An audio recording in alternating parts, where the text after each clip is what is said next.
kulanti wacan oo wanaagsan idilkiin baa daawadayaal meel kastoo aad joogtaan kuna soo dhawaada barnaamijkii qurba joogta oo aan toddobaadkan aan idinkaga soo tabinayno koonfurta waddanka Sweden.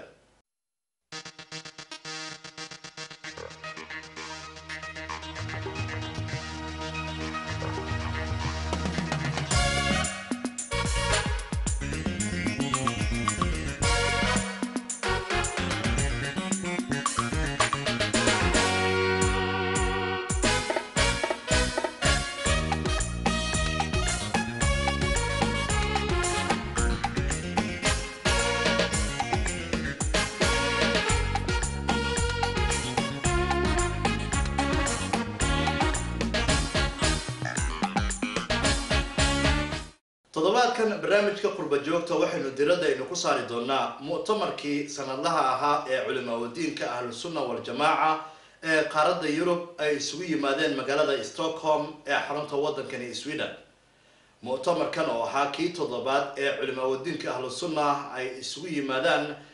dalkani Sweden ayaa waxa ay culimada ka kala yimaadeen wadamada Ingiriiska, Belgium, Holland, Denmark, Norway, Finland iyo wadamo kale oo aad u fara badan oo kamid ah qaaradda Yurub. Haddaba mu'tamarkan ayaa waxa lagu qabtay howlka shirarka iyo xafladaha ee lagu magacaabo Folkhuset ee ku yaala xaafadda Soomaalida ay ku badan tahay ee Rinkeby ee magaalada Stockholm ee xarunta waddanka Sweden.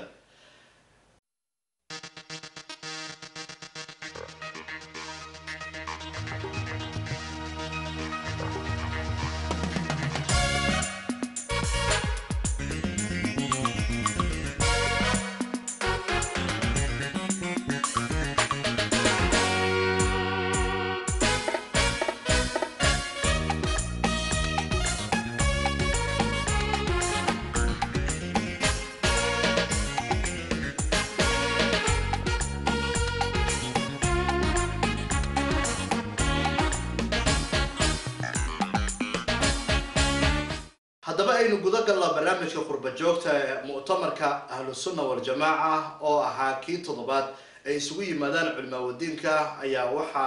ugu horeyn furay oo shil gudoon ka ahaa Sheikh Xasan Sheikh Maxamed Gacmagaab waxaana uu yiri walaalayaal waxaan noo bilaabanayaa mu'tamarkii ahlus sunna wal jamaaca oo mu'tamarkii toddobaad waxaan rajaynaynaa insha Allah mu'tamarkeena waa noo furan yahay horta waxaan rajaynaynaa in laga iqtibaas qaato oo laga talaal qaato oo laga cilmi qaato kulligeena aan yeesano in majlis cilmi aan fadhino oo cilmigii barashadiisii aan yeesano si maanta oo dhan iyo maalmaha soo socdo oo dhan niyadeena ee u noqoto niyatu تعليم العلم إن شاء الله تعالى أساسا يسنو وأنه فريا مؤتمركني يستويماتني وحنا نكون رجينا يا حريين نقول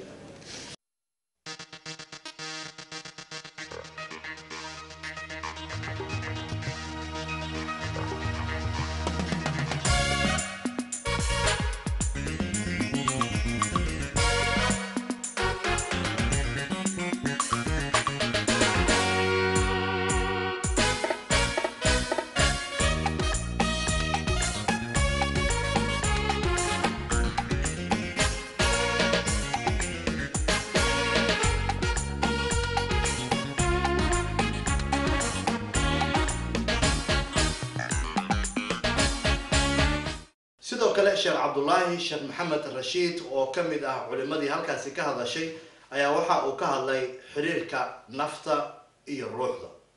قال الله تعالى بعد أعوذ بالله السميع العليم من الشيطان الرجيم بسم الله الرحمن الرحيم ويسألونك عن الروح قل الروح من أمر ربي وما أوتيتم من العلم إلا قليلا رب زدني علما وارزقني فهما رب اشرح لي صدري ويسر لي أمري واحلل عقدة من لساني يفقه قولي. إخوة الأعزاء إلهي مهدي سبع الليل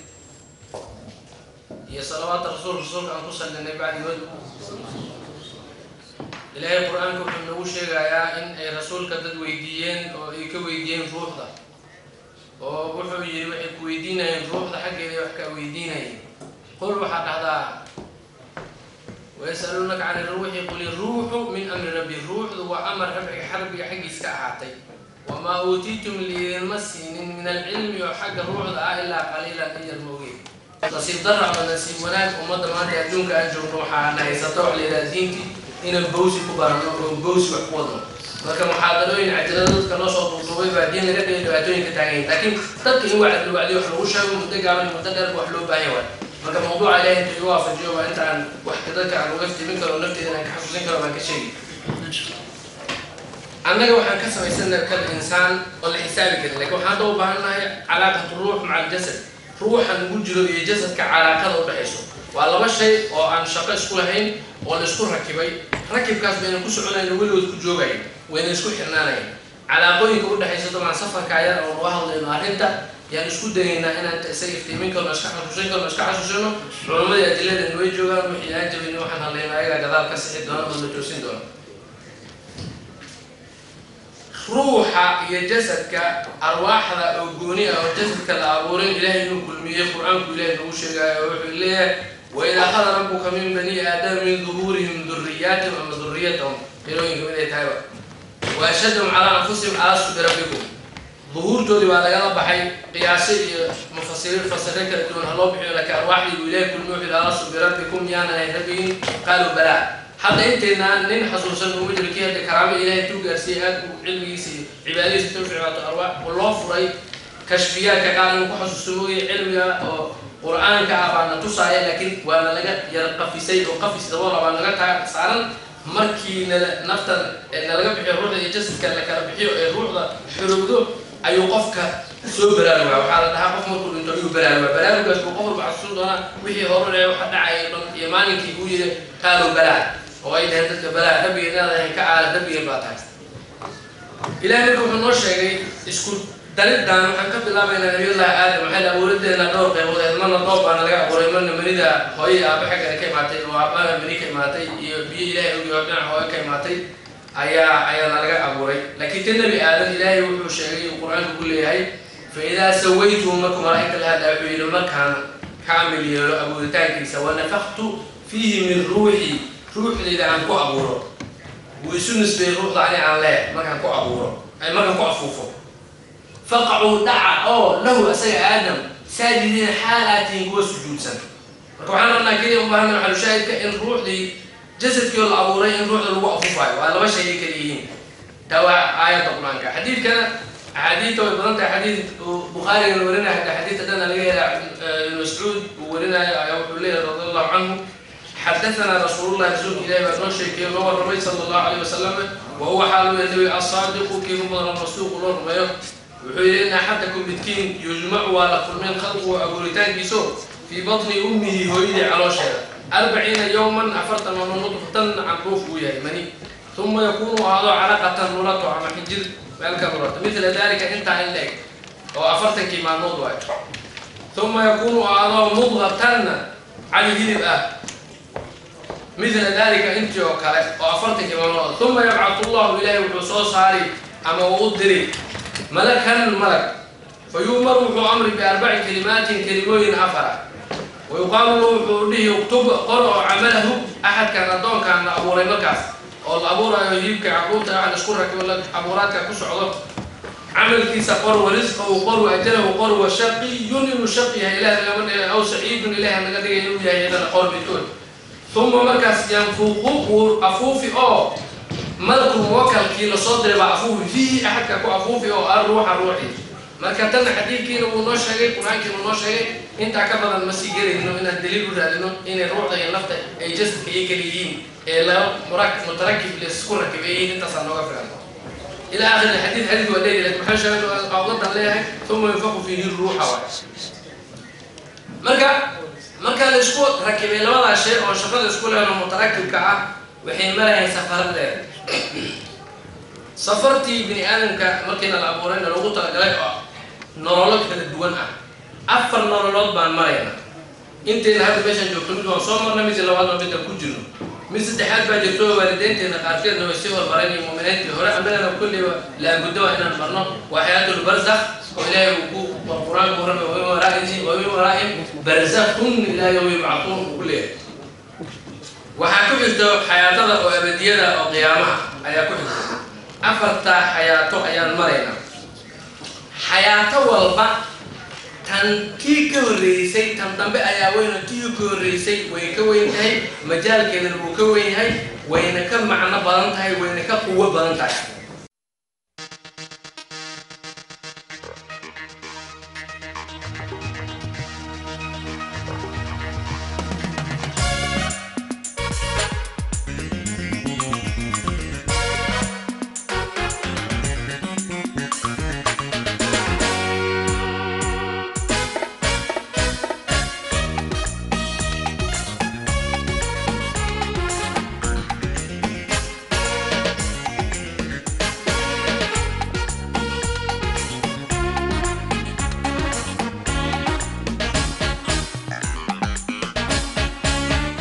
مؤتمركن أهل السنة والجماعة يسوي مادين مقالة ستوكهولم حرمتها وطن كسويدن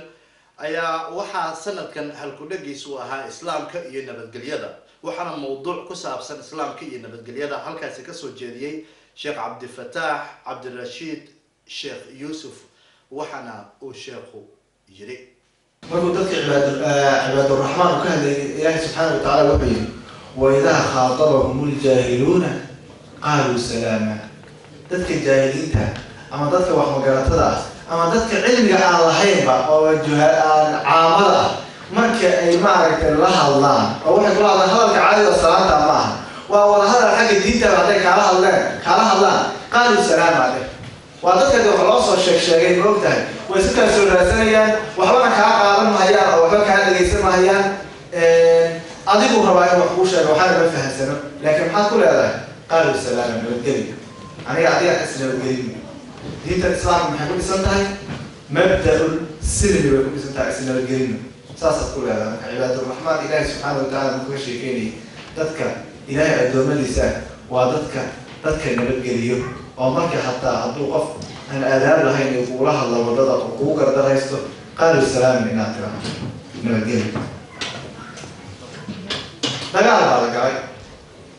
قال لي بعد العالمين نمط بيتوتين أو حاجة هنا نرجع كل قادنا وحاجة هو أسترميه دجال هو نص على ولد وصعنا إلا يوم القيامة بعد ما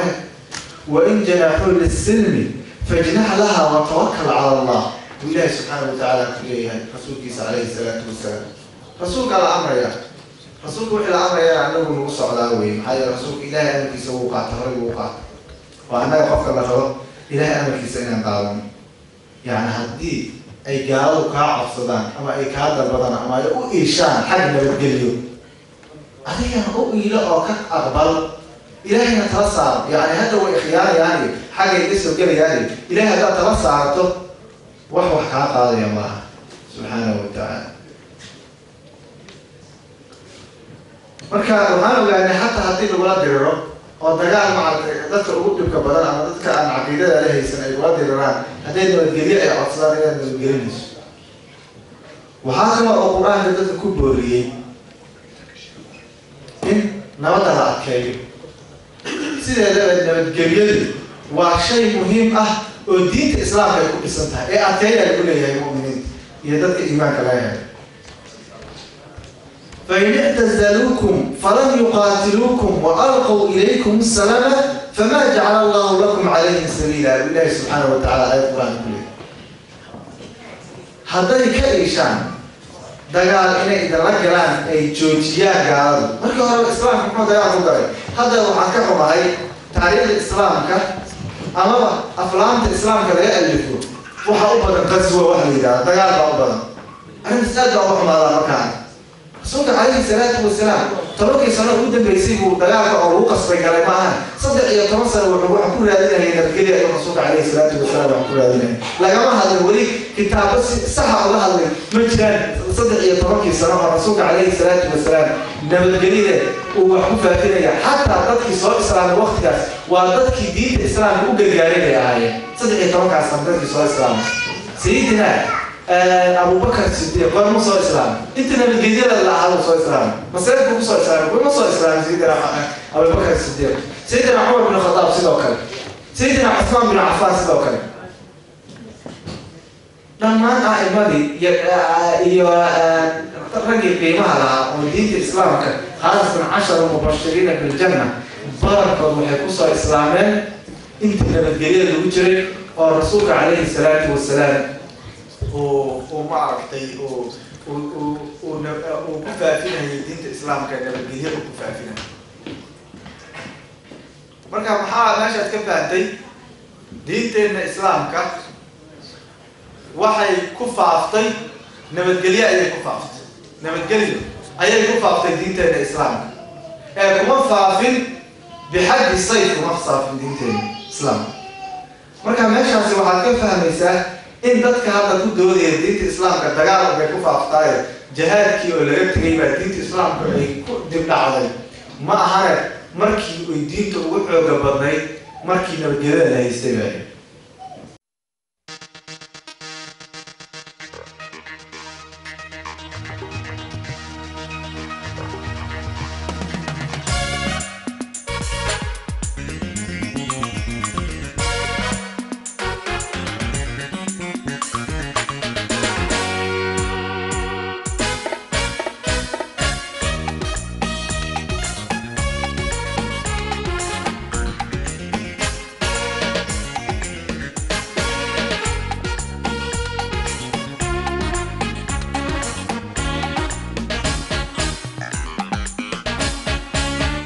sidoo kale Sheekh Cabdirasaaq Yuusuf Aadan oo kamid ah culimadiinkii mu'tamarkaasi ka hadashay ayaa waxa uu isaguna ka hadlay mowduuc ku saabsan qabyaalada iyo xumaan isugu heelinta iyo sida ay uga soo horjeedo diinteena islaamka.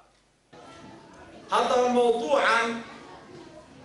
علماء waxay yiraahdeen marka la ku soo celinayna hadda koran ka hadlay mowduuca laakiin waqtigan hadda intuu hore ka gaaban yahay aniga ruuxaygana ka hadalkii hore ayaa qalbigaygu itikaalanaya oo wax badan inaan ka sheego aad iyo soo dhicmayso alqabaliya waxa cajiib ah magaceedu sameeyay dusha ka maayo magaca xataa hore uma fiirinin alqabaliya aad qorantay laakiin ciwaanka uu sameeyay sheekhana Xidhiidh Sheekh Cabdirashiid aad buu adka alqabaliyatu العصبية قبلية أو أنا عصبية أو سيدا خبيالات أنا ذكر اللغة كانوا دون كنا اللغة كانوا السهيلين تخلطان بعض كلا سهيلي على خبيالات بعض كلا سهيلي على خبيالات إن لا سكوا عاية خبيالات أو أيام لنا خبيالات عصبية خبيالات النوع عاصي ويريد ضد الإسلام والسلام إسلام كان ويكسر هرجة وحلو أي قطع إسلامك نبتقلي هذا أمته إلى نبتقلي أنا حلو أي قطع كنت مقع ويقامتان لكن واحد وقتان هرتا إلهي سبحانه وتعالى أمضاه ويقدر كل واحد النبي الله آدم عليه السلام كلنا إلهي قبيل أي يقدر أمضاه قبيل ويجي رسول كان محمد عليه الصلاة والسلام ولا يقانا قبيل كسوى قريش رسولك عليه الصلاة والسلام هو عدنان رسولك عليه الصلاة والسلام هو قرش رسولك عليه الصلاة والسلام وغير بن هاشم سوماها إن خفك مؤمن كايل برتو نصبك يأبتز رسولك اللهم عليه الصلاة والسلام إسلامك قبيل كولا أيا لشاقا وحيا الوحى وصلك متاي الشافعي إمام الشافعي من قبيل كيسا أيال شجع بني عيسى الإمام محمد بن إدريس الأشعري أبو الحسن الأشعري وقبيل الأشعري وقبيل كيسا وقت ما كان تخسر ولبا السجوا علي بن إسماعيل الإمام علي بن إسماعيل قبيل كا إلى غير هبلته ما على هو هيستا أنتو قف إلى غير هبلته هو قبضنا أصلا قبيل إستا وما أو تاكل ولا تكلم لكن قبيالته وحل إلى هذا وحويان إن لا إسكولا صفته قبيال لسوه اليوم بادر كان يقول دفاعه ترى أن تركي أن أيام حق يبادر دفاعيا وحينا ترى إلهي كارته مرتك وضع عدينا من قبيل له كلا شرف بدنا ما له كلا شرف بدنا هذا قبيل له كلا شرف بدنا haddana ansaar oo dhan waxa uu sharaf badan asharaafta uu sharaf badan see la suu keenaya hadda waxa lagu kala sharaf badan waa inna akramakum cinda allahi atqaakum kuwa qabiil ugu kala karaan badnaya kuwa ugu karaan badan waa kuwa ilaahay agtiisa in kuwa cabsida badan haddaba magacan ayaa wuxuu leeyahay ummad wuxuu ugu cabsida badnaa ku alfisatay waxaa leeyahay reer hebel waxaa la reer sheekh ayaa la yiraahdaa iyaga had duceeyaan sheekh Allah ka cabsi ku sharafooben kor ku noqdeen kuma aanay noqonin in ay iyaga reer fara badan mar reer xoog weyn ay mar reer aad xoolo dhacayaan ay kuma aysan noqonin inna akramakum inda allahi atqaakum iyagaas magacaale oo reerka oo qabiilka oo duceysan oo khayrka u badan waa lagu xurmaynayaa waana karaamadaas weeyaan marxaba waxa kale rasuulka calayhi salaam reeraha diinka difaaca oo diinka u hiliyay oo isku qabiil ah uu duceeyay oo amaan jiray muxuu yiri rasuulku calayhi salaatu wasalaam ansaar muxuu ku magacaabay rasuulullaahi maxamed sallallahu alayhi wasallam wuxuu ku magacaabay al-ansaar حبهم حكم الرسول صلى الله عليه وسلم من الإيمان إلا جعل قبيل كاس أو غير أنصار ليرادو أو قبيل أوسي خسرتها أو أنصار تأها قبيل كاس نبي عليه الصلاة والسلام إن قبيل كاس لا أمانه رسول صلى الله عليه وسلم الله جعل هذا وكان كذا مؤمن لماذا أيوه مسلم لماذا أيوه أهل الإيمان لنا كيفا وبغضهم نفاق إلا أن عبادة هنا ومنافق منه منافقين يعني عبادة وقبيل من مدع خير كهلة ما حاجة يديك سوق الكاري ما أنت أي أرن كوسا اسكب الدلاء قبيلات سوق الدشاء إلى الله تدور إن شاء الله تعالى مكاس إرباط لسوق كلمة يو أمان داس ناشوا يتبعث هذا هو حربا إن صوروا اليوم هذا أمر عجيب قبيلته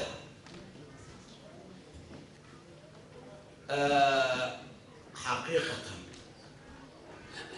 قابك الله الله ما في عنا قبيلته وباطل قبيلته وظلم قبيلته قفنا ضبك قبيلات متوجين كرتو قابك الله هذا يا قابك الدين تكون هاي وكالله دينته waxay ku tahay qabyaalada diinta islaamka marka miisaanka la saaro waan aqrin doonaa insha Allah taala dhowr aayad dhowr ahadiith oo qabyaalada ka hadlaya markaan miisaan shariica aan saarno qabyaalada dhibaatada ay u geysatay iyo khataraha ay diinta la gaarsiin nabiyullaahi maxamed gaarsiin alayhi salaam dunuubta kabaa'irta oo dhan ma gaarsiin قبيلات ذنبك أي حمانة أي لا هاي هي أود أي حق بالبرنت أي ولا هاي هي تكرر أي إسلام كشيء رسول الله محمد كشيء عليه الصلاة والسلام خمر كما قليل خمار كما قليل زنا كما قليل كل إله كما قال سبحانه وتعالى خمار كما وزن قليل أي كبائرتي وحياة مبقات كهاي ودن كل ويكحنتها وينكذب وينك خطر بانها وحيالها أود أقول بالكلية إن أمتك ما يوضع بعضه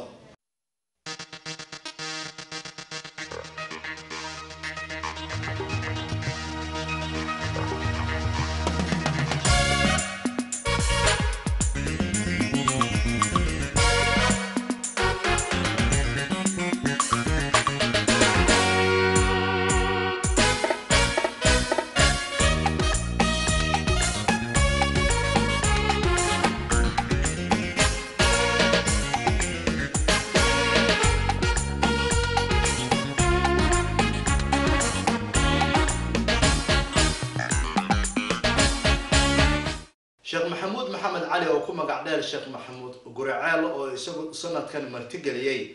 mu'tamarka toddobaad ee culimada diinka ahlus sunna wal jamaa ayaa isaguna halkaasi waxa uu ka soo jeediyay mowduuc ka hadlaya يوم يفر المرء من أخيه وأمه وأبيه إلى آخر الآية. موضوعا ويوم القيامة وأهوالها الشديدة والاستعداد لهذا اليوم. محاضرات وحنا وفرا iyo mawcidaad xigmadihii sheekhana sheekh xuseen hadda uu soo jeediyey ee aan waxba ka maqnayn qofkii dhab ahaan u qaata run ahaantii ku filan oo diin ahaan u qaata ilaahay nagu anfaco maalinta qiyaamo waa maalin qof walba la doonayo inuu u diyaar garoobo axbaabi waa maalin shadiid ah waa yoomka ilaahay uu yidhi yowma laa yanfacu maalun walaa banuuna ilaa man ata allaha biqalbin saliim waa maalin aan xoolo maal iyo awlaad toona waxba kaa anfacaynin ilaa qofka la yimaado mooye qalbi wanaagsan yacni maal kuma badbaadin karo awlaad kuma badbaadin karaan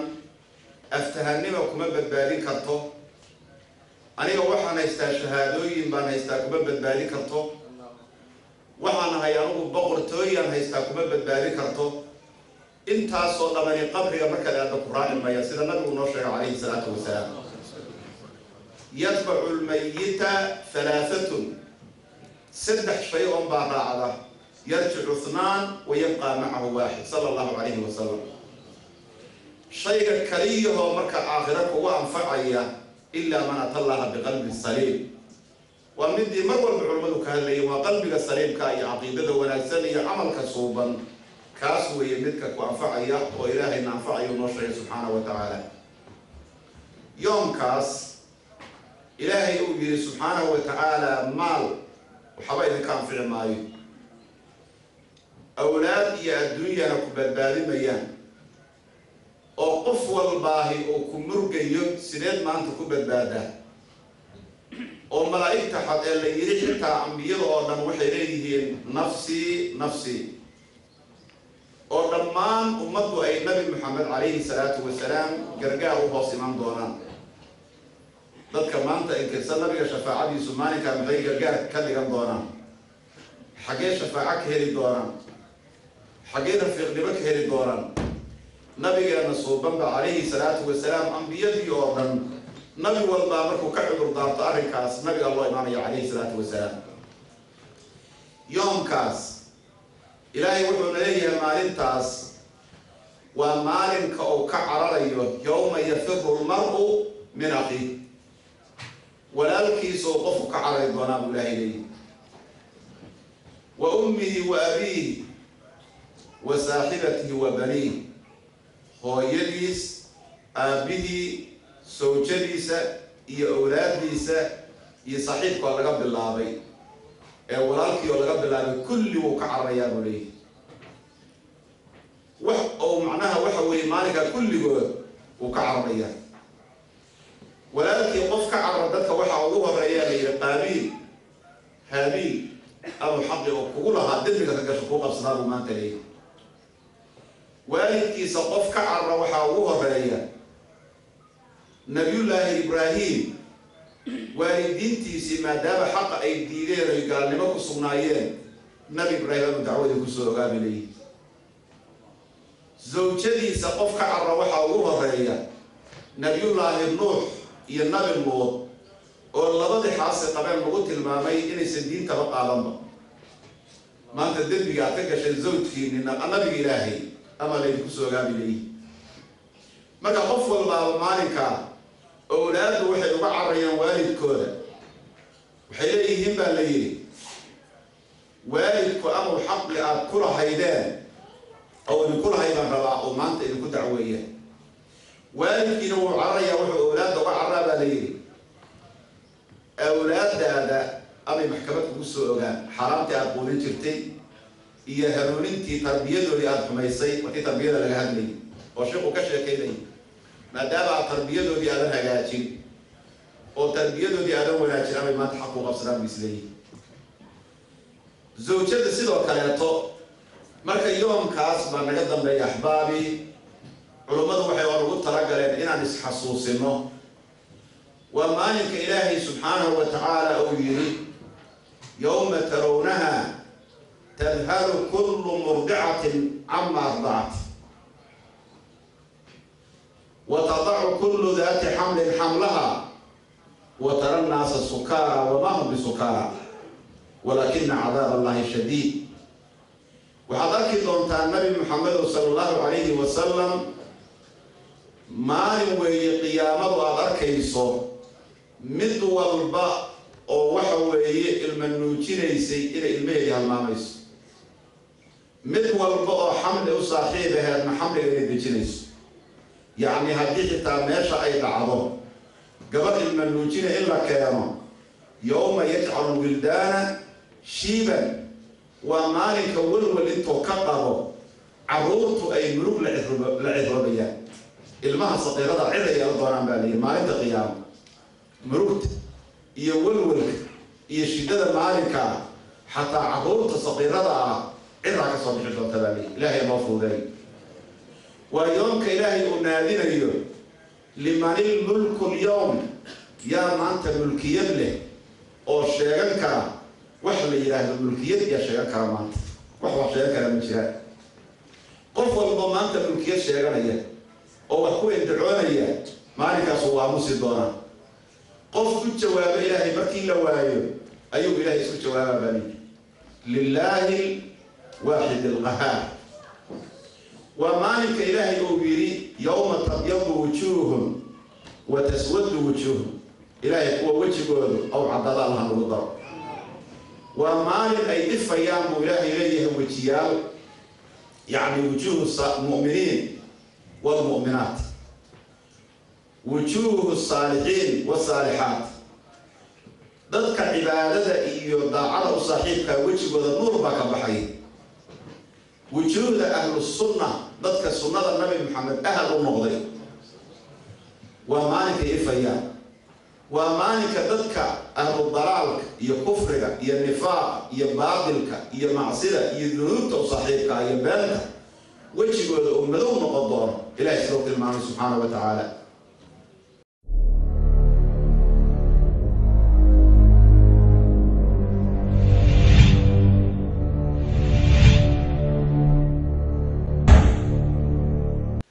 iyadoo bisha barakaysan ee Ramadaan ay fooda inagu soo hayso isla markaasina ay ka harsan tahay wax ka yar muddo 20 cisho ah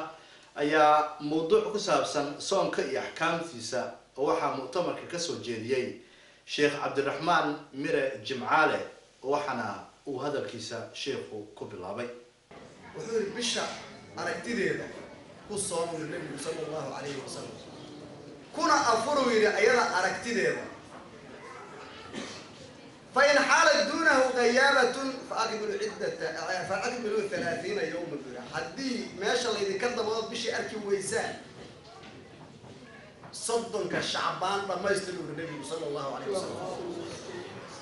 كور رما هدام بشي ولان كهور مرنو وأن هذا وحال السومي يا مالك تهبلا هذا ما أنت قرنا كور رما ما أنت مجدول اللي قلنا نقول كسروح المالك تهبلا وإلا صوما marka ma bishii baan ku soomeynaa mas'alada ra'yiga ku soomeynaa ya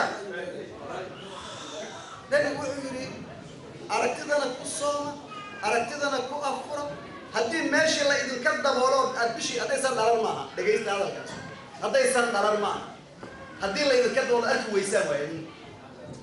oo adigu arki weysaan macna waxa laga yaabaa inaad adigu weyso inta baarto meeshii banaan tahay waxba aadan ku arag ama se haddii caad baleedahay وماشي أتكوي سعد صدق كما يستدل النبي صلى الله عليه وسلم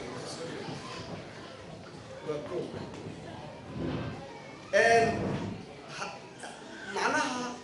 فإن قم عليكم بالي هذه اللي يكتبوا حتى التنجبات تعلموا حكمنا ما بلس ويديه يا رب شيء أركيبه ملس هذا وحكم كذا وحيابا موصل هدي قف عدالة يشيله مثلا قف عادلة شغل بشواء قف كعدالة يسوي إنه كعدالة يسوي الصبح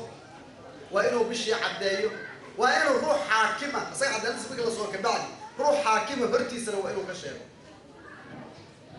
هذا اللي بيسوي كلام أصلا ولا قبصان كلام روح عادلة وبشي إنه أركبه شيء سيد حديث صحيح عنه القرية ولا قبصان كلام مركز ولما هدي انت صون كلا بالله وصدق مركي لا دبي بشي لا واي ولا اخريه وفيس صدق يا دمي اسا هذا شيء قف عادلها شيء ولا حكومي صدقي مركز لما يكبرها دي اللي هو يمشي ولا أفرج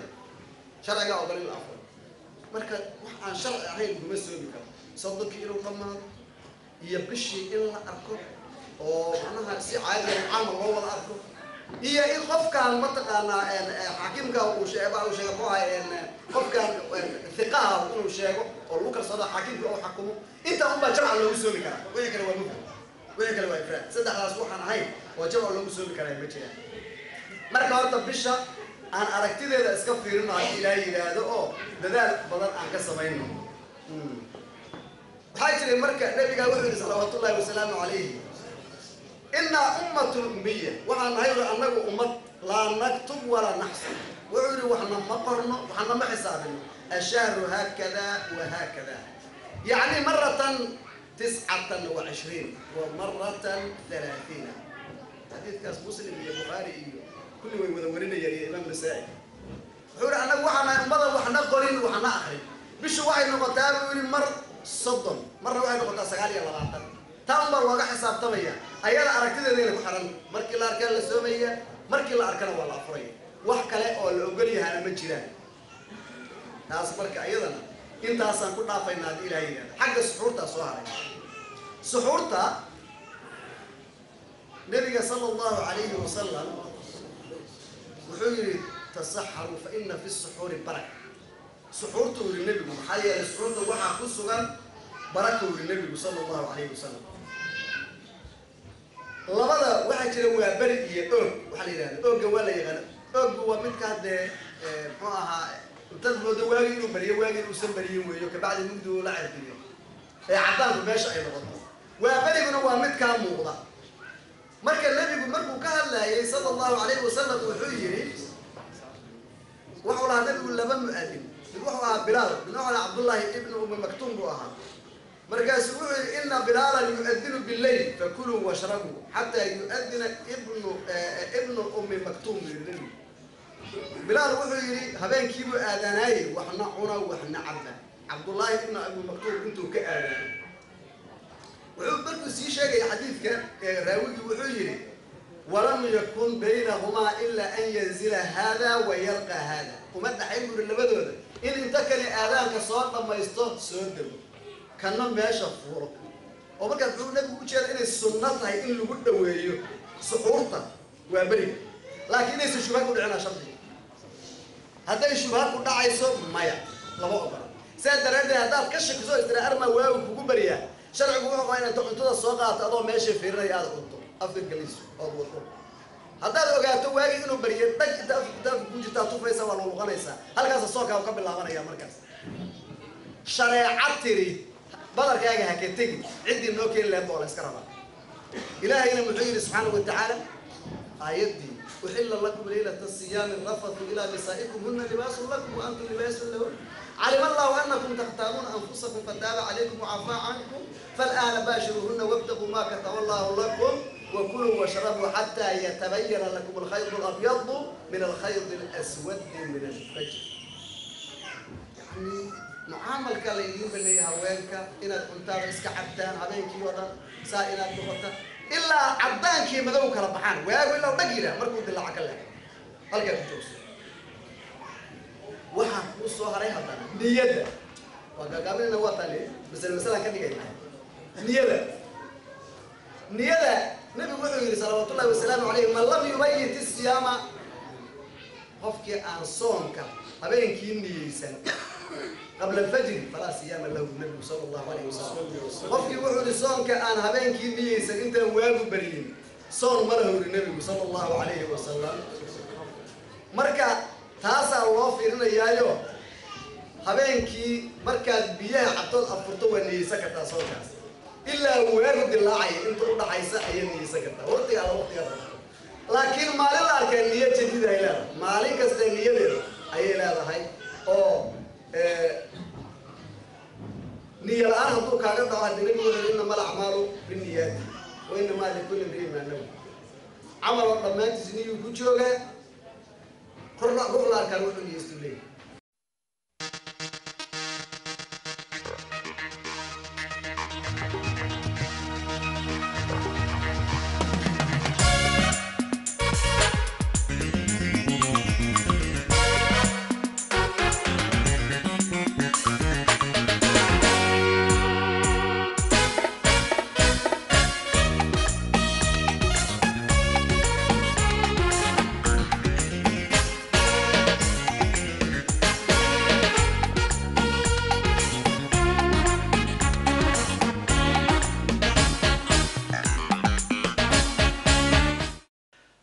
موضوعية لوجا هذا مؤتمر كان سنة الله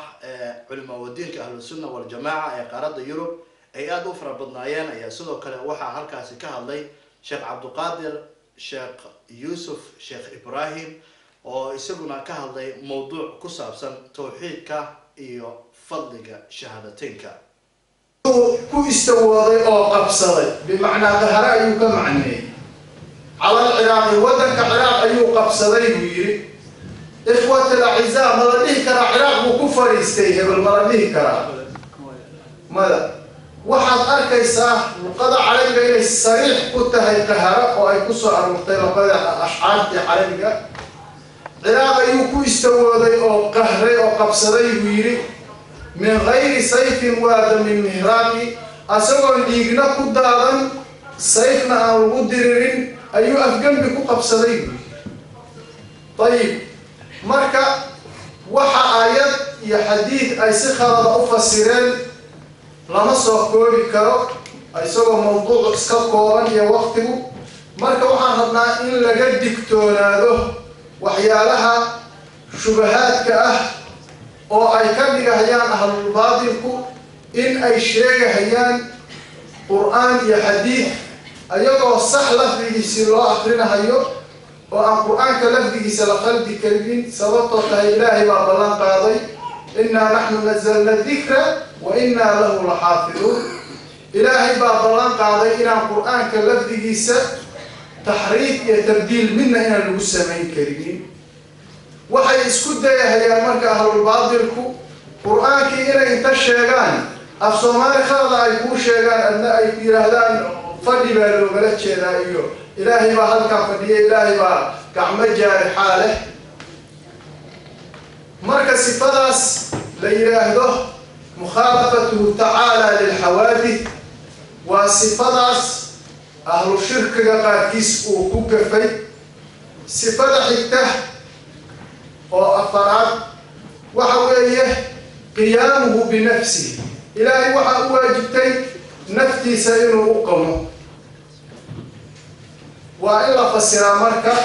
إلهي نفتي سوءه أقمه لا يفتقر إلى ذات يقوم بها ولا إلى موجد يوجده إلهي أمضاهنا نفتي سأمضاهنا ذات أي قنته naftayadu waxay u baahan tahay daato jir ay ku quntay u baahan tahay jir ay ku dhex samaysanto sidii sheekhi hadda sheekh Cabdullaahi uu nooga sheekeynayay ruuxda iyo jasadka in ay laba kala yihiin iyo xiriirka ka dhaxeeya naftayadu waxay u baahan tahay jasad iyo daato ay la xiriirsato ayay u baahan tahay ذات أي لحريق ستايا وباهن تهي إلهي وما باهنا ذات أي لحريق ستايا وما باهنا وحيسا وباهنين وح أهيسية وخلقنا إلهي نفتي سوما باهنا سيدا أنا نقو وباهن هاي ربي صانع حكيم ونخلقه وأحواشي نفتو أي مريسي ودنا صوم فيه سيدا أنا وباهن هاي إلهي وما باهنا نفتي سو وحسمية أو أهيسية وما باهنا طيب صفة كلا أو ليلة الصفة الشنطة صفة أو سلبية من الشراب وحليلة وحدانية إلهي وحا واجبتي كلمنيمو وحان شيء دونا إن شاء الله إنت كمستحيل كجملة أهم بأنو شيئنا سيدا عن هذا سوشيال إلهي وجود مركو واجبي وحا كمستحيلة عدم بإلهي كمستحيلة البقاء مركو واجبتي باقينيمو إنو لما الفناء كمستحيلة إلهي مخالفة تعالى للحوادث مركو واجبتي إنو خلقك كبدليه وحا مستحيل مماثل إنه خلقك الميل إنه كشفها إلهي كمستحيلة قيامه بنفسه إلهي نفتي سائل أقوم مركب واجبتي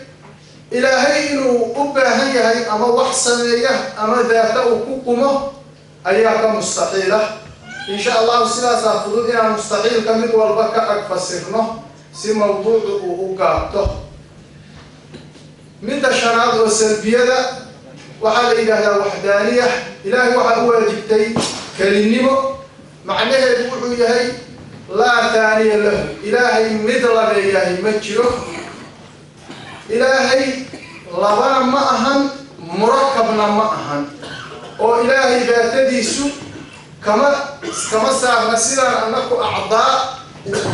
وقسم يسمى ذاتدي يدو كعما يلغا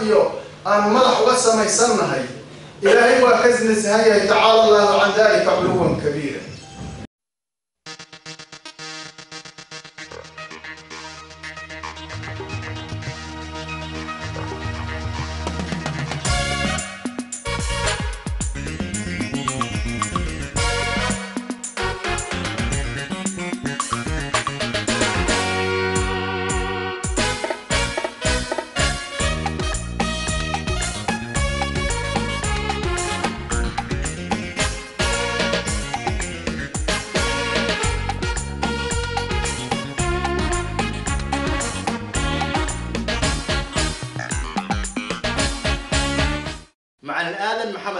oo kamid ahaa culimada wadiinkii mu'tamarkaasi khudbadaha ka jeediyay ayaa isaguna waxa uu ka hadlay xuska mawlidka nabigeena nabadgeliyay naxariisi korkiisa ha ahaatee waxana sheekhu uu yiri waqtigayga oo gaaban awgiis waxaan codsanayaa maadaama culimo badan oo adilaa waaweyn ay joogto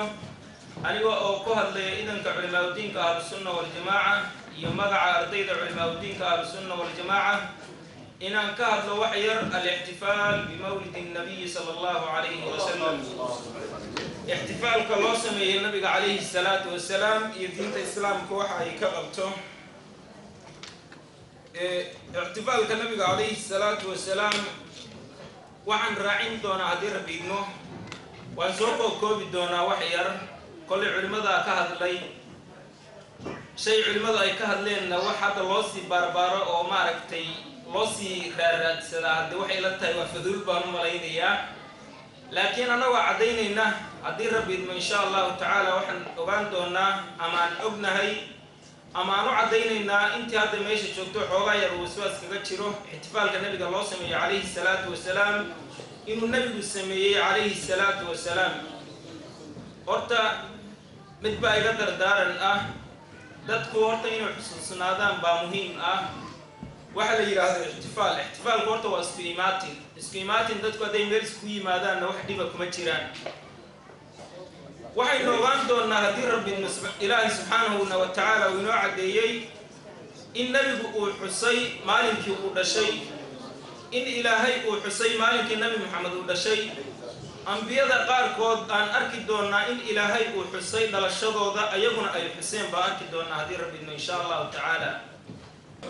وحي الإمام النووي وذلك جائز بالإجماع أرنكا سوى بنايا هي إجماع أمد أيانا كوكن تمية وكوبنايا هي بل واجب سونا للشريعة وأنا واجب أيضا أولا إلهينا يوه شريعة الإسلام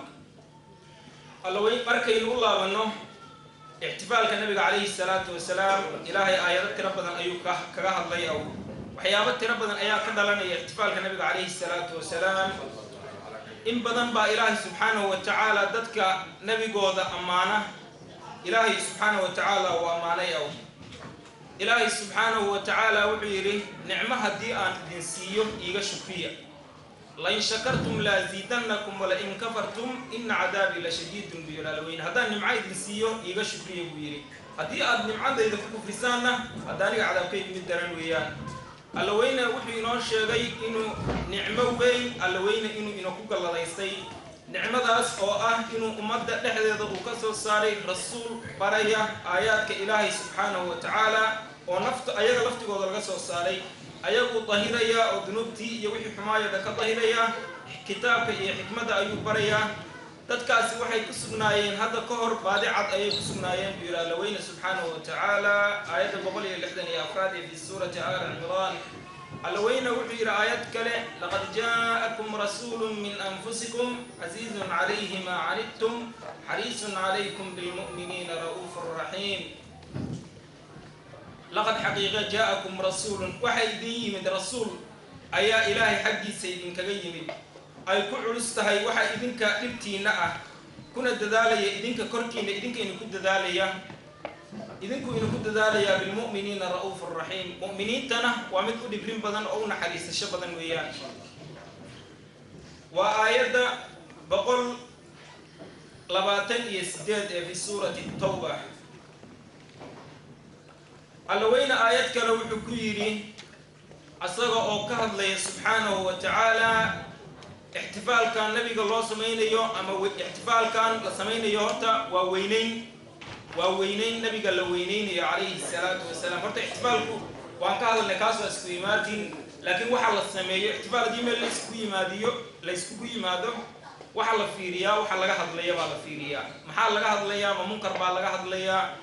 ma wax wanaagsan baa laga hadlayaa shareecada islaamka loo fiirinayaa shareecada islaamka hadduu shay ku bannaan uu yahay shaygan waa ku bannaan yahay aw haddii uu yahay shay aan ku bannaanayna hadda kuma bannaana daaqada laga tuurayaa nabigeena calayhi salaatu wasalaam ixtifaalkiisu waa shay ilaahay uu in amray inaanu nabiga tacdiimino oo nabiga weynayno oo nabiga calayhi salaatu wasalaam aanaan nusqaamin sida hadda ay ku nusqaamiyaan dadkan hadda bidcada allaweyna wuxuu yidhi qul bifadli illaahi wa biraxmatihi fabidalika falyafraxuu huwa khayru mima yajmacuun ayaduna suuratu yunis ayay ku jiraa ayadan qul waxaad tidhaahdaa nabi maxamedow bifadli illaah ilaahay fadligiisa oo islaamtinimada ah iyo wa biraxmatihi ilaahay naxariistiisa waa nabi maxamed calayhi salaatu wasalaam sida aayad kale ay fasirayso falyafraxuu dadka muuminiinta ha ku farxeen baa layidhi kaas ayaa uga khayr badan waxa ay jamcinayaan oo kulminayaan ee adduunyaaye raxmaddu inay nabiga tahay aayad kaloo qur-aan ayaa fasirtay oo allaweyne wuxuu yidhi wamaa arsalnaaka ilaa raxmatan lilcaalamiin nabi maxamedow kumaanaa soo dirin ilaa inaad raxmad u tahay muuminiinta maahan axbaabana alkiraam aayad kale allaweyne wuxuu ku yidhi markuu ammaanayay dadka rasuulka weyneeya ورسولك على نقصان المحلق فالذين آمنوا به وعزروه ونصروه واتبعوا النور الذي أنزل معه أولئك هم المفلحون بالأولين هو إلهي رمينيا رسولك وينينيا أنا جرجاريا نورك لرسول تشيين راعيا هو سوى كل الليباني بالأولين سبحانه وتعالى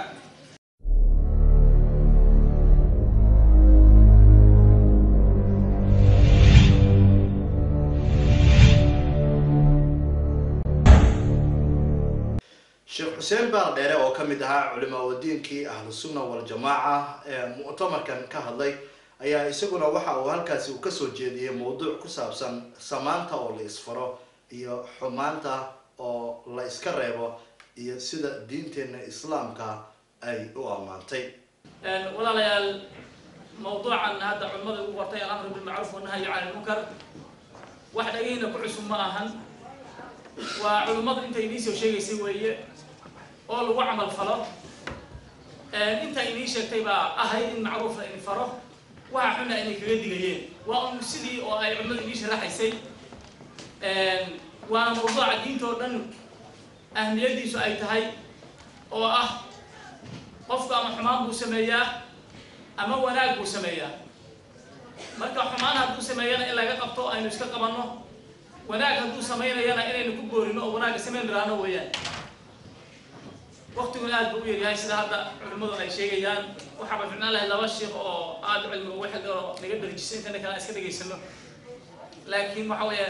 meesha la soo wada fariisiyey insha allah allah inuu ku anfaco ilaahay wuxuu leeyahay subxaanahu wa tacaala waltakun minkum ummatun yadcuuna ila alkhayr waya'muruuna bilmacruuf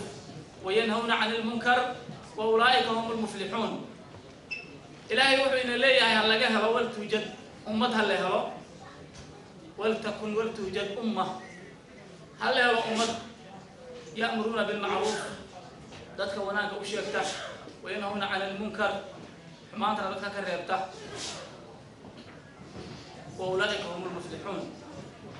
واسنوا وقوة الليباني سيدنا أم الأهان إلهي سبحانه وتعالى وحنا أماني ما دام النبي صلى الله عليه وسلم خير خلق الله إنه نقولنا أنها خير الأمة صابتين نكون قلنا أي هاي معروف إنه نفرنه ولا جرى إنه سكرنا ولو هذا أدون كان هذا إنه جوابنا بالعكس أدون كروجنت هاي أو معروف كي لفتي يسيبه دت لقبل اللي جايبه إنه حماية هيدا وهذا هذا أسبوع قاعد في شيء إنه العلماء ده كله قدنا إنه متبنى قاعد شو أقول كلها ناس محل الله يا ممكن وأدون هو بس خريمية هذا ما الله لقى قبل ما يقانو إلهي محاوي يسدها سبحانه وتعالى استقامة يتوسنان آخر الزمان بالجوجا فتنة دي بابلتي وحنا قايل لك لقاتا وايراتي لكن إنه وين يشكد ذلك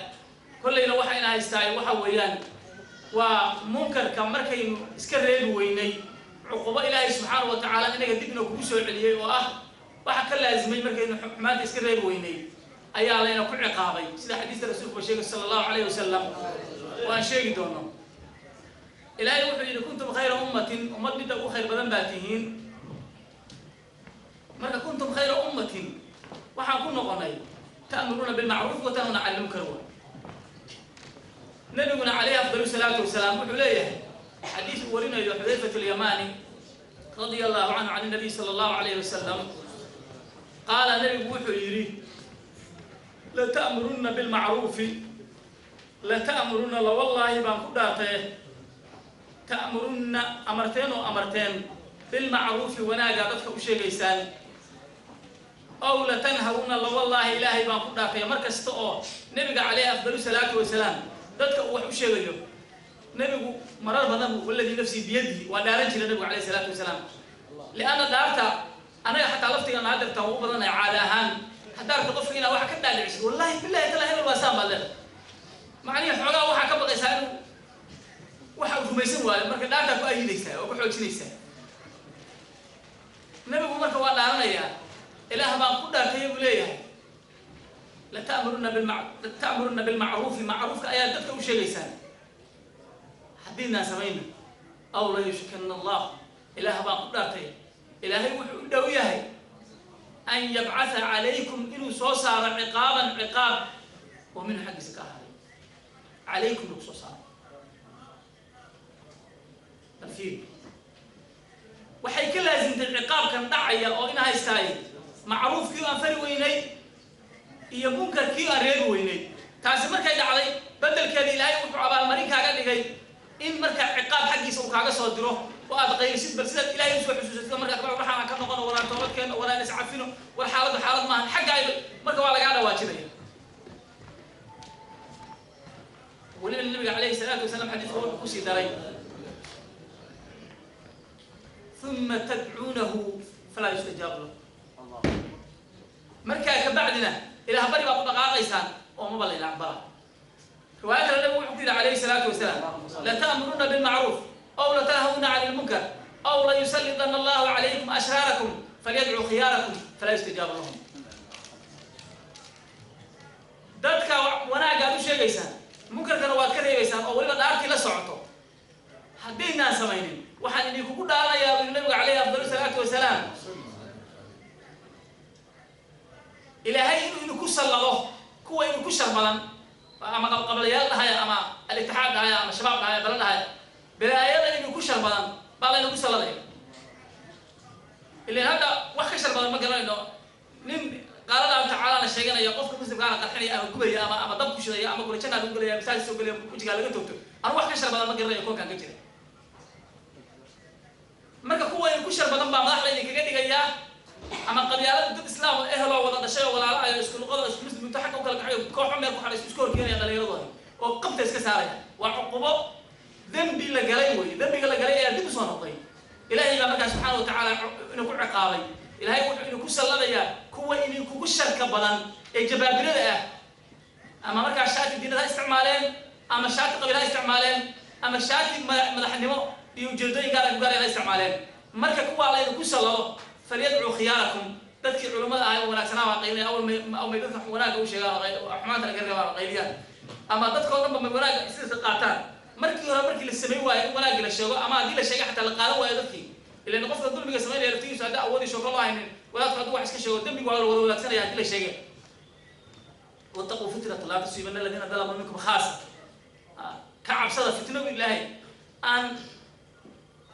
يعني فتنة لاس وأن أسيب إن تدك سميني أو كليه أين عمي ميسا فليدعوا خياركم والعلماء الأولياء وراوي لمن كولا والإله الله بري علماء الإله بري سافر يستجاب الله سبب تبارك ولا وحال عدي لي عندك دم قال لي هديه كوي نهينا يبغى وحوي باوحي لو ناجين سيد رب بني إسرائيل أو سيدنا القرآن شيء الذين كفروا على بني الذين كفروا على من بني إسرائيل على لسان داوود وعيسى بن مريم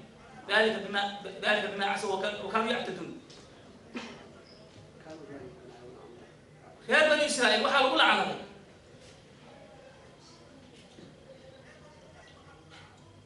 وناجا ما لا يا ما انتو شيء ايام كبعد هذا هو اسكلا فريسنا يا هو شيء اسكلا ولا هاش عادي بس كانوا غنسا هذو ما انت ريال بشر شيء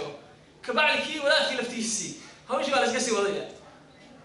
تمرك waxa weeye wixii isku mid baa la noqonaya Soomaa lacag baa ku dhacaysa dadkii alamr bil ma'ruf wa nahy 'anil munkar marka waxa weeye waa in aan culumaduna wanaag sheegto xumaantana reebto dadka kale oo wax loo sheegayaan ay wixii qaataan oo ku amal falaan nabiga alayhi salaatu wasalaam wuxuu yiri mar aaninku munkaran falyughayyir bi yadihi fa lam yastati' bi lisanihi fa lam yastati' bi qalbihi wa dhalika ad'afu al-iman ولو ضد بدل مسك الله فسرتين وهذا شرع الإسلام قاعدة اللي بلغوها من هذا أو مرة أنكم ممكن فليغير بيده من النبي عليه الصلاة والسلام ممكن كعنتها بسوريا مرة بدل مركز أو علوضح فسريا هاسو كالوعى ولا هذه شوكة أو لها أود ولا هوي من كل حوجة مكان حوجة نوري أقول تدك الله ده تبغى تقول له أما هذا وحوي وحادا فتنة كوين أنا أقول له ده كحوجة أنا ده كحوجة أنا أتذكر ممكن هذا ده حبت بلا مرة فتنة كوين عرو شدة لا marka waa in shawka la helo awood dawli ah oo wixii qabata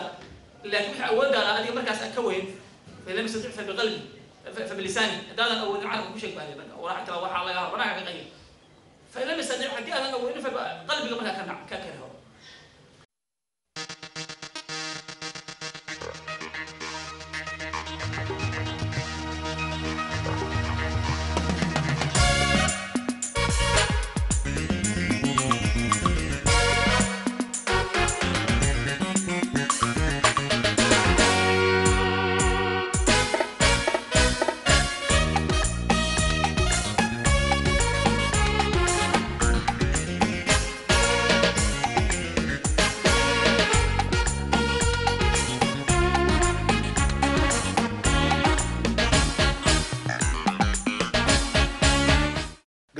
مؤتمركان علماء الدين كأهل السنة والجماعة أي سجى كلا يمادان قارة يوروب ayaa waxa ay ka soo saareen warmurtiyeed iyo sidoo kale baaq ay u dirayaan shacabka Soomaaliyeed waxaana baaqaasi halkaasi ka akhriyay Sheekh Cabdirashiid Xasan Axmed oo isagu mu'tamarka xiriirinayay warmurtiyeedka mu'tamarka toddobaad ee ahlu sunna wal jamaa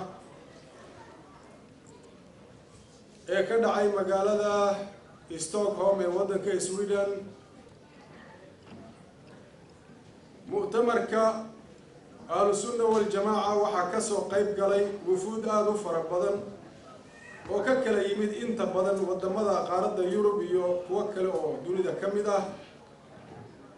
مؤتمرك التضباط أهل السنة والجماعة وحا هجي أقوني هانين كلا دوان أو أي هرموديين علماء الدين كالصوماليين أو كوكلا نور قاردها دوني دا سيما قارد يوروب مؤتمرك oo ahaa mid aad u balaaran waxa culimada diinka ka soo jeediyeen wacdiyo iyo muxaadarooyin wacyigelin iyo tawjiihaadyo lagu kordhinayo aqoonta iyo wacyiga ummadda muslimiinta ee Soomaaliyeed مؤتمرك oo ciwaankiisu ahaa al-islaam wassalaam oo macnaheedu uu yahay islaamka iyo nabadgelyada sida islaamku uu nabadgelyo u yahay أما هو نبتقليه ده أودي رجليه أو بوريو مجتمعاتك مواضيعي أرميه لغة هذلي وحى كم لها كون أنت إسلامك أي كل سنة أي نبتقليه يوم حريص أي نكسو هرتش ده شرطة دلك حق هذا أهيو دمان منكرات كقيبه سكال دوان لبا in laga digo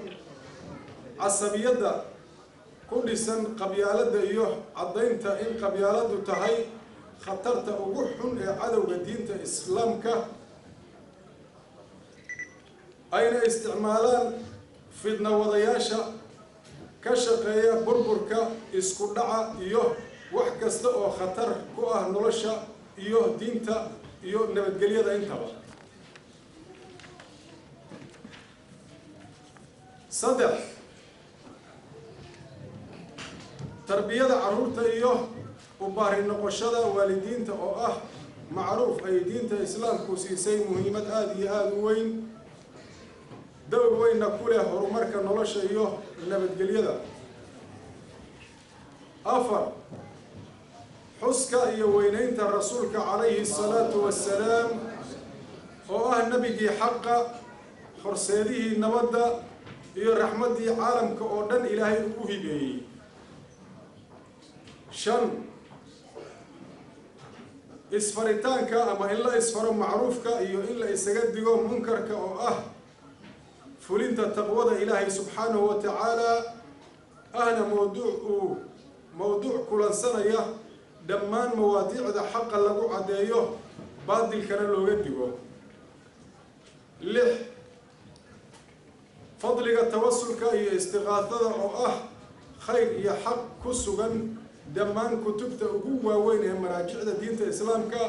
maraajic waxaa loo wadaa kitaabaha diinta islaamka cilmigeeda loogu laabto. kuwa diidayaana ay yihiin khawaarij khatar ku ah caqiidada suuban ee islaamka iyo nabadgelyada ummadaha iyo mujtamacaadka caalamka kala duwan. 7 calaaqaadka ka dhexeeya jasadka iyo ruuxda ka waxaa looga jeeda haddaan bayaaniyo waa mawduucii uu inoo soo deedinayey sheekh cabdullaahi. jirka qofka bani aadamka waa dhismihiisaan muuqda iyo ruuxdiisa nafta xiriirka ka dhexeeya kaas oo lagu falanqeeyey cilmi xeel dheer oo kaalin weyn ku leh tarbiyada iyo suluugga wanaagsan ee islaamka. 8 caqiidada islaamka ee saxda ah iyo raadka wanaagsan ee ay ku leedahay diinta islaamka iyo sida dadka muslimiinta ah uga difaacdo gaalnimada, munaafaqnimada iyo bidcinimada iyo wixii la mid oo xumaan keenayo oo dhan. 9 tacliimta barashada iyo barista diinta islaamka oo ah lagama maarmaan aan la-aanteed si sax ah looga tarjumi karin diinta islaamka waajibna ku ah qof kasta oo muslim ah. 10 u diyaargarowga geerida iyo maalinta qiyaamaha taasoo qofku haddii uu fahmo uu noqonayo qof liibaanay nabadgalay lagana nabadgalay adduun iyo aakhiraba.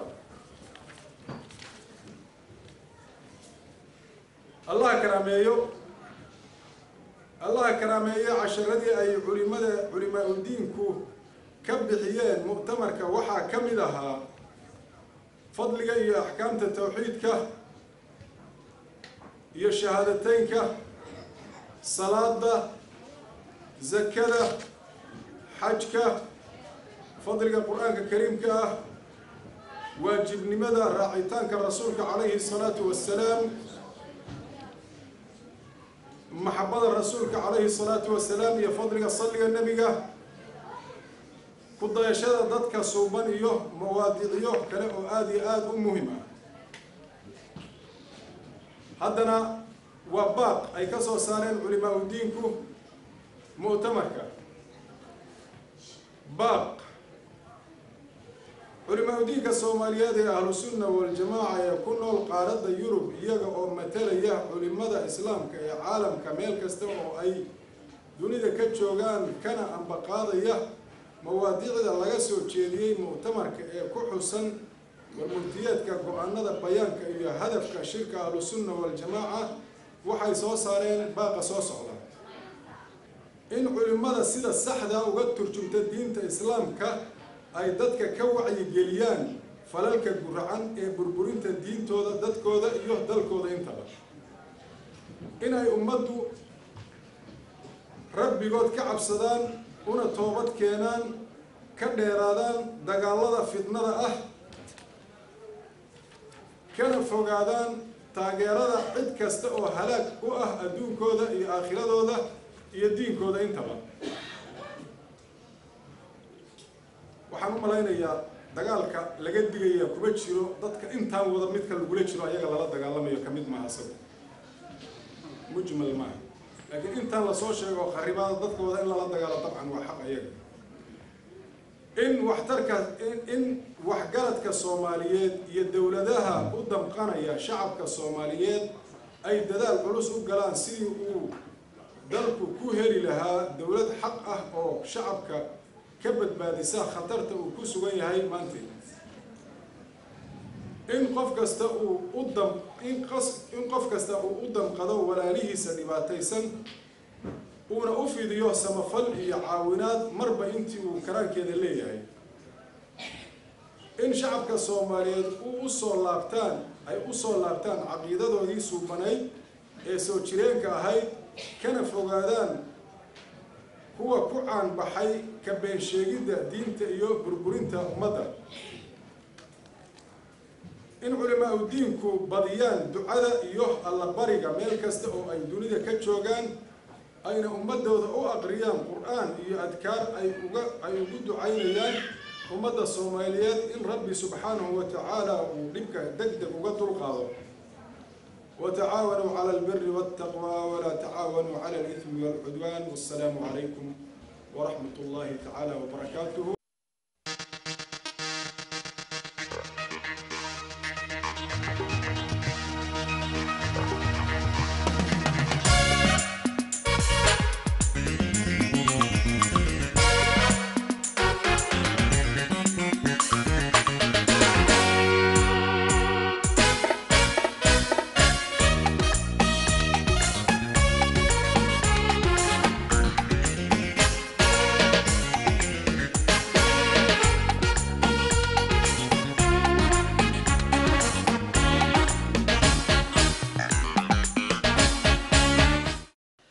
daawadayaal intaas aynu ku soo gabagabeynayna toddobaadkan barnaamijkii qurba joogta oo aanu idinkaga soo tabinayna koonfurta waddanka Sweden